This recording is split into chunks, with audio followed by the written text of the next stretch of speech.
More Wiser Podcast. Bill Eckstrom. Data-driven performance coaching. How do you train the mental piece of one of your athletes and push them beyond their limits, but still respecting boundaries? Part of that, Joe, is done in the day in, day out, meaning that in practice, and we've talked about examples, but stopping practice when somebody does something right, that's a mental thing. To ask, instead of tell somebody what they did wrong, ask them to evaluate what they had just done. That's a mental thing. Teams now, that's a truth. I'll straw off myself. Teams now, the smart teams now, dedicate hours a week to what we call above the shoulders work, not below the shoulders, above the shoulders work. And I referenced in my TED Talk a team that, realized bigger growth, greater performance when they spent less time in the gym working on skills and drills and more time away from the gym working on mindset, team dynamics, things like that. There has to be, when you think about how I work below the neck, is always a result of how I feel above the neck. And there has to be, in teams that are focused on this, they will consistently produce better results. They will get more out of their players, meaning when I say better results, they'll get, as my gentleman I referred to earlier, Dr. Widman, he calls it maxing out. Your ability to max out goes up with the improvement in the mental game when you have that in place. The mental aspect to this, some people are naturally better at it. I mean, my goodness, Michael Jordan, right? If you watched the 10-part series, The Last Dance, there were a lot of profound moments and lines in there, but one of the more profound as it related to Michael Jordan versus Phil Jackson as example, but the one that related to Jordan was in the first 2 minutes of part 10, where they talk about it's not his ability to jump higher, run faster, shoot better. It's that Michael Jordan had the amazing ability to be present in the moment, that he was never anywhere else than in that time. He never was concerned about missing the last shot because he never had a mindset of, why would I be concerned about, he never put himself out there and thought about missing it because he was always here now. And the guy even said, he goes, they go to hash ramps. They spend years of their life trying to figure out how to do that when he did it naturally so well. Now, I think I know your answer, but who's a coach that embodies this mentality?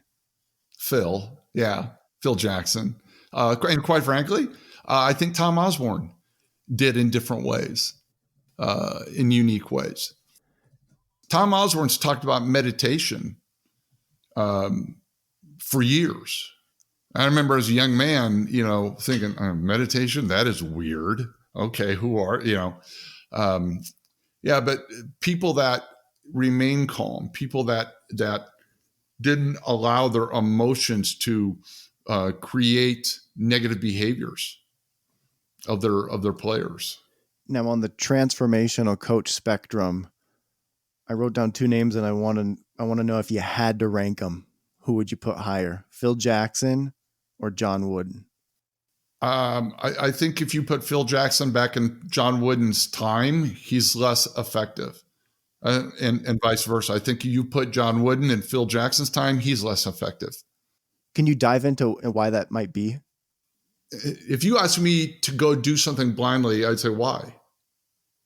I don't get it. I want to understand the why. Why are we doing this? I need, so many young men and women want to do that. They don't want to just be told. We see it in business. Today's leaders get frustrated with the Gen Y, Gen Z, because they always want to know why. Well, you can fight it or you can learn to work with it. So there's a lot less militaristic approach today, coaching, to be effective than there used to be. I think to be effective.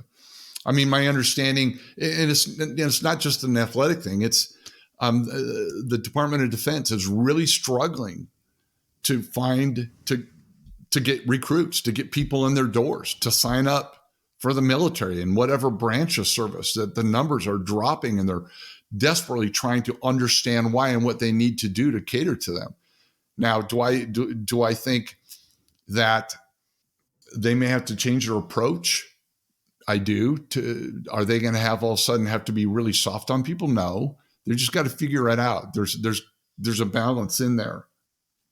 Going back to Phil Jackson, I think one of the most impressive things to me when I watched that documentary was how he handled and led Dennis Rodman. For anyone who's aware of Dennis Rodman, how about if you're unaware, just do a Google search and look at images, and you'll see semantics from the worm, as he's called.